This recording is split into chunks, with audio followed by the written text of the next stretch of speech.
All right, physics reaction video number 71. So yesterday I thought I made 71, but there was some technical details, and I was doing it to part one of this thing. So I have seen a little bit of what Dr. O'Neill is doing, but I thought I would jump to part two, and because then it'll be new for me. So here we go. Okay, so now we just want to continue with this derivation of the Blackbody radiation. As you remember. Okay, so wow, already some new stuff. So the whiteboard over on the left, first of all, is new. So that's super cool. And that way I think that, he can just go back and forth and look at the stuff. But notice also that there's another person involved here, right? So there's some framing. And what's super cool about this is that it can zoom in, on pieces, and he's not blocking, because normally the camera, the fixed position camera, he might easily block it, but it looks like this is a responsive camera person. It'd be really interesting to know, whether this person is a student or a colleague or what. So far, I mean, we're hardly into this, but seems reasonable. Let's see where they're at here. Okay, so they're integrating. Okay, so they have the Stefan Boltzmann rule here that the total energy coming out is proportional to the temperature to the fourth. They're starting to see the experimental stuff.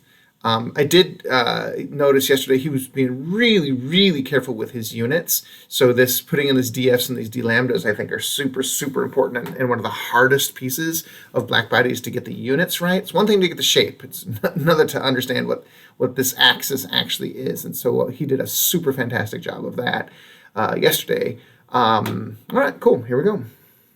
Just back it up just a tiny bit. The Blackbody radiation. As you remember, Blackbody radiation was a special case where you had no reflection. And one way you could make a Blackbody device right here, a device that... So one thing's interesting. I am pretty sure this is the same day. I'll be honest, the shirt looks familiar.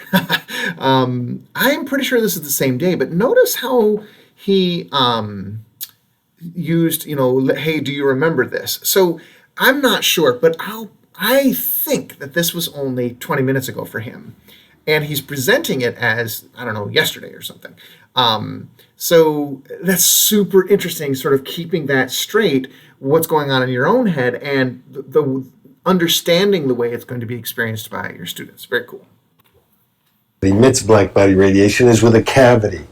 And if you heat up this cavity and the atoms are jiggling here, creating my light, all the light that's coming out of here, very little of it is what went into it right there, because any light going in would probably just die out inside here. So this is all light that was emitted off the surface. So this is what we call Blackbody. And Blackbody radiation... do me a favor. Google search, I think it's called Activity Lab. It's this guy who makes these wonderful videos. I see them on Facebook, but I guess I'm assuming they're publicly available. He got his hands on the blackest paint out there, and he painted a black room. Oh my gosh, it is unbelievable. Look at the before and afters. He's using the same exact light bulb to light the room. He lights it, and he does a little interview piece before he paints it, and then a little interview piece afterwards. You will not even believe that it was the same light bulb. It's amazing. So that's a case where you're going crazy using some, I don't know, maybe expensive paint to get stuff black. But this trick is a super easy way to make something black. Okay, admittedly, it's not very big, but if you're looking, if you're over here looking at a very, very tiny hole inside of an otherwise sealed container, that is the blackest black you can see. I'm trying to think of an example here. So let's talk about this pop can has an opening. So that is pretty black there. I don't really have much else around. What the heck am I doing, physics teacher, without having stuff around me? So let's, I don't know, can you tell the difference between this black painted cap and the black of my pop can there? They both look pretty black, but if I made this hole in the pop can a little bit smaller, it would be even blacker, but it's just not very big. Obviously, if I made the hole bigger, you lose the effect. So anyways, check out that video. It's pretty awesome.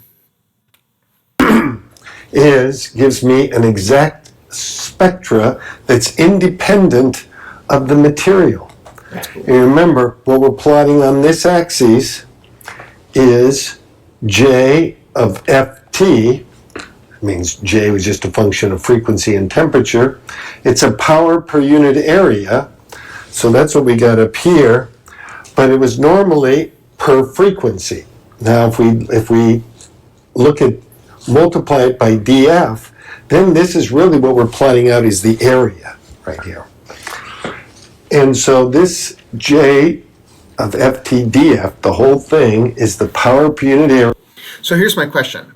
Can we tell from the framing whether this camera person is up to snuff on this material? Because, if they're not, what would it look like? If they're not, like there's just some hired student, not a physics major, hey, can you be a cameraman person for me? Can you come on in and just make sure that you frame this well? Well, then probably you would just follow his hands.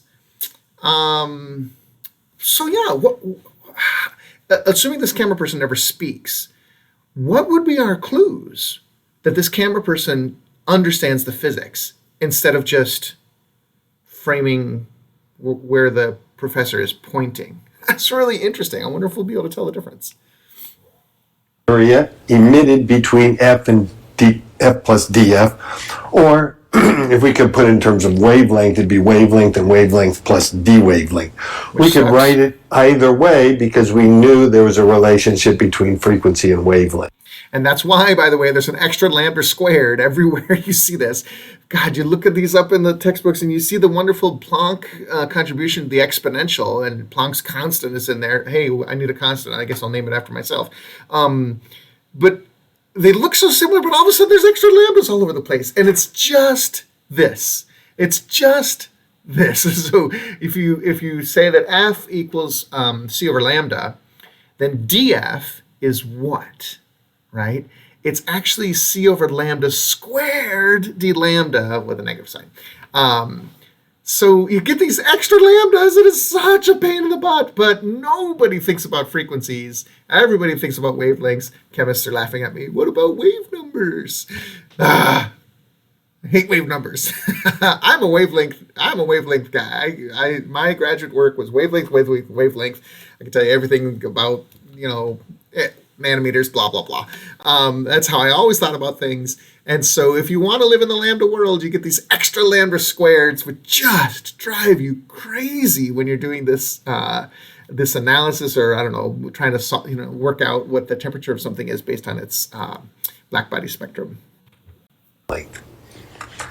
Okay, and we had two rules here that fit. As you get hotter and hotter, this peak shifts this way, and the peak wavelength times the temperature was a constant. So at twice the temperature, the peak wavelength would be cut in half. And this second one was, if we integrate this, add this all up right here, it came out to be sigma t to the fourth, which was Stefan's Boltzmann constant right there, and this is Stefan's law right here. Yeah, Boltzmann's first name so was now Stefan. we're going to say two people, Raleigh. Oh, this is fun. Raleigh, E-I-G-H, and... All right, so I'm going to pause, and down below, I hope to remember to do this. I'm going to add a link to a blog post I wrote years ago. Basically, what I think he's going to do here is I think he's going to talk about two incredibly powerful thermodynamics principles from the 19th century that had worked amazingly well to understand some processes, to predict some processes. And Raleigh and Jeans, for example, thought, okay, Blackbody, if it's really just a collection of thermalized things inside the cell, hey, we know how to do that stuff. Let's go crazy, right? So there's two major pieces to that. And I wrote a blog post about how I asked a student in an oral exam one time, these are low stakes oral exams before you freak out. I asked a student, what Planck realized is that one of those two was wrong, and boom, made it. I asked the student, is it possible that you could actually get a good fit if you just assumed the other of those two was wrong?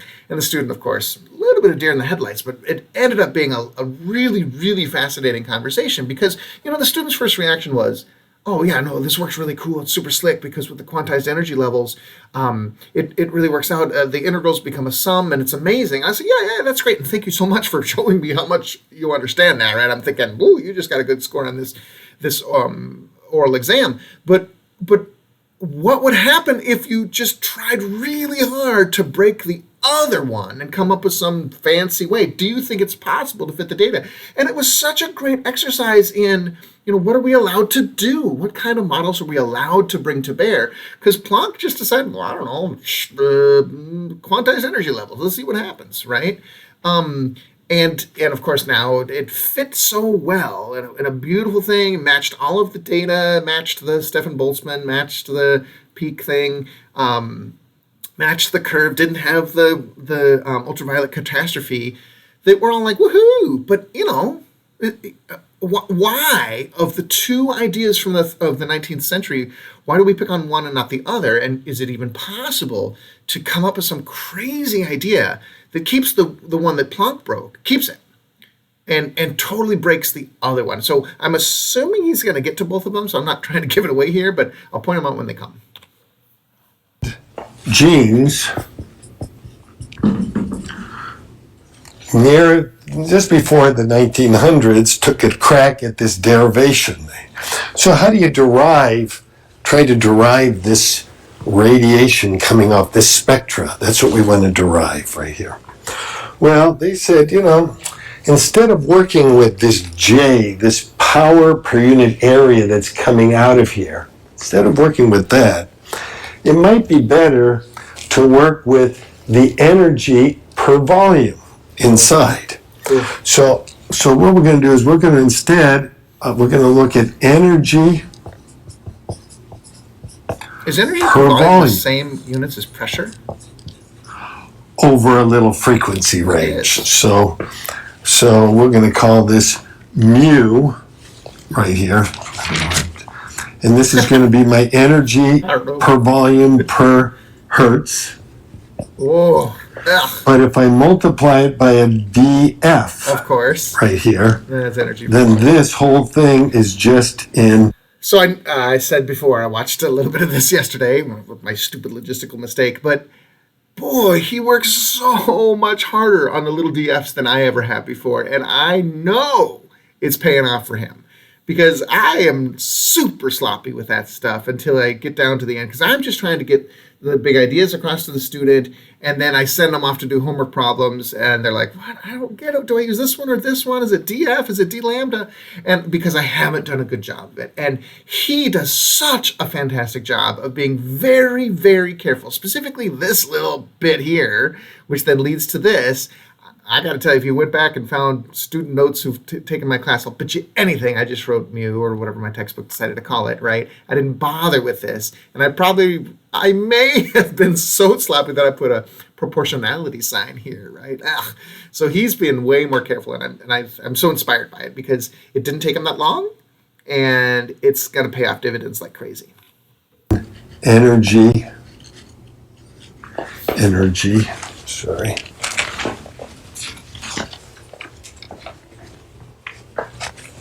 This is going to give me the energy per volume between F and F plus DF right here. This is between F and F plus DF. So doing such a great job. So inside of here, it's all the energy in here divided by the volume in here. And the two should be related. This should be related to this. Because if I make the energy... So I want to pause for a second and ask about assessment, right? So this video is 40 minutes long. I think the video I was watching yesterday was, 20 minutes long. And I think I saw when I clicked on this, I think there's actually a part 3.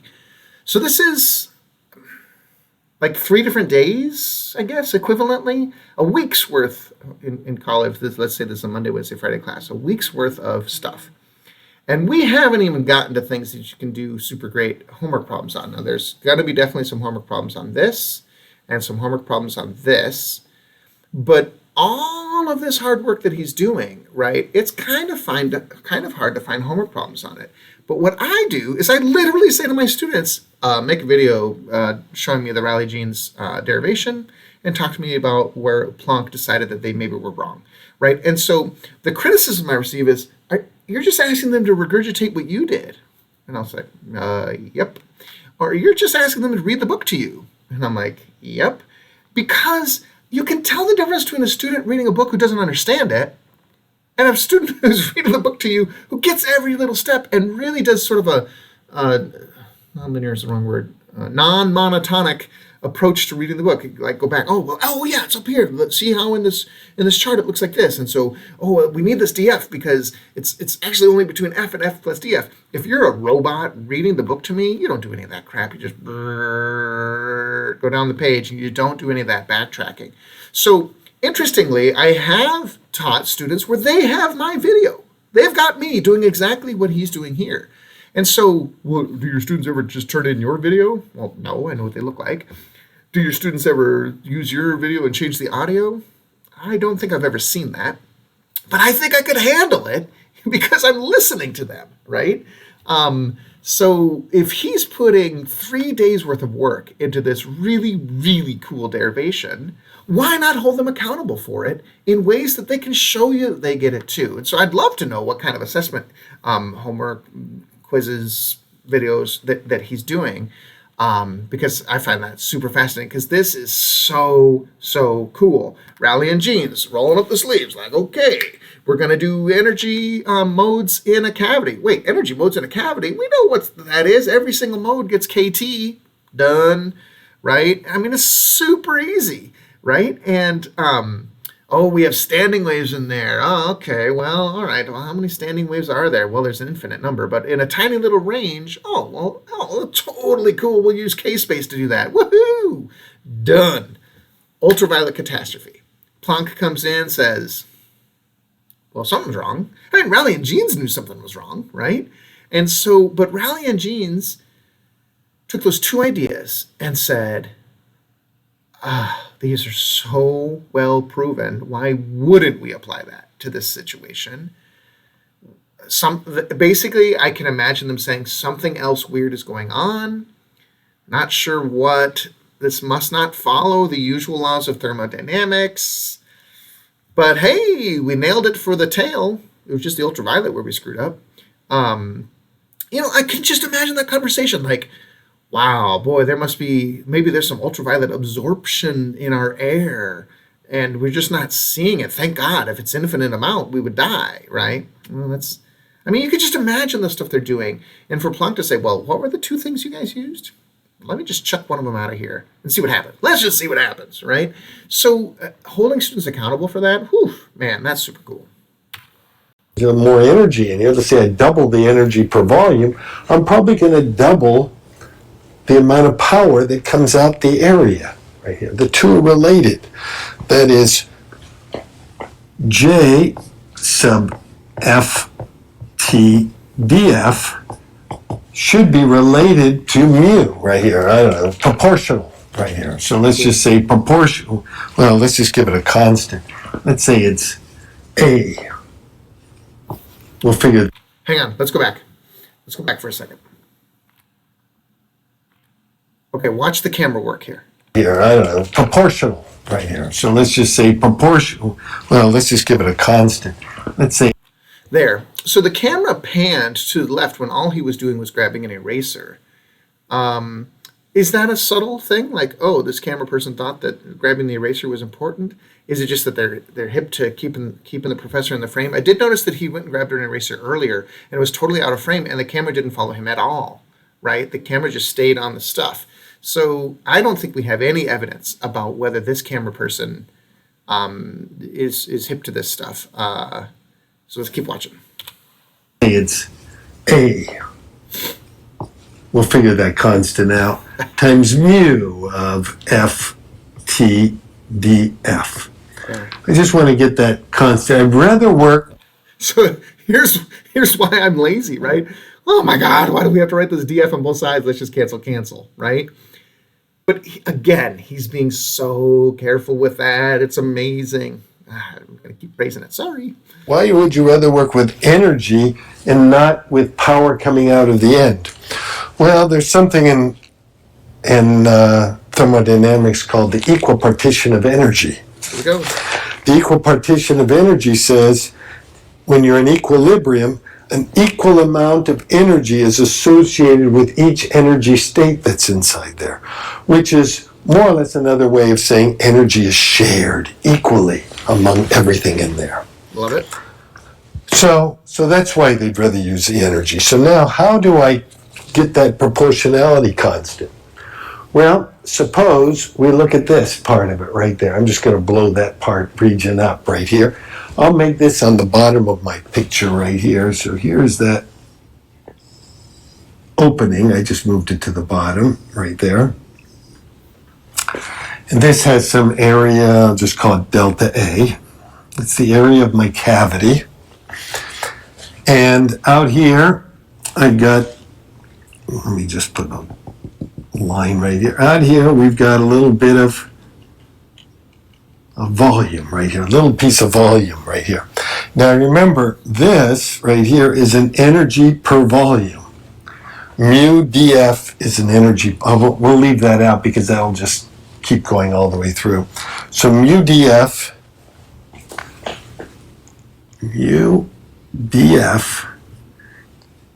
is an energy per volume. All right.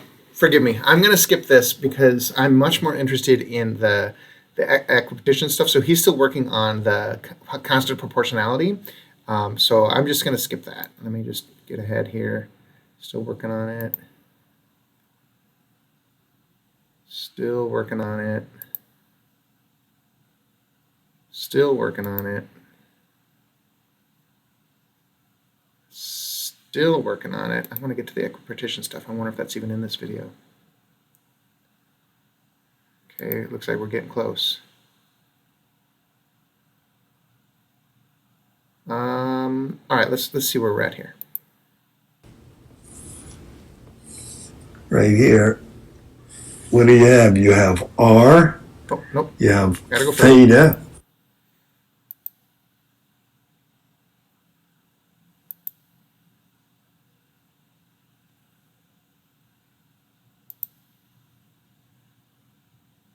So, I mean, this, to be clear, this is super, super interesting, but I've kind of got my mind fixated on the equipartition theorem. So, go watch this dude's video because this is amazing work, what he's doing. He's trying really, really hard to say it's not just proportional. We can figure out what the constant is, but I'm just trying to get to the equipartition stuff. I think we might be close.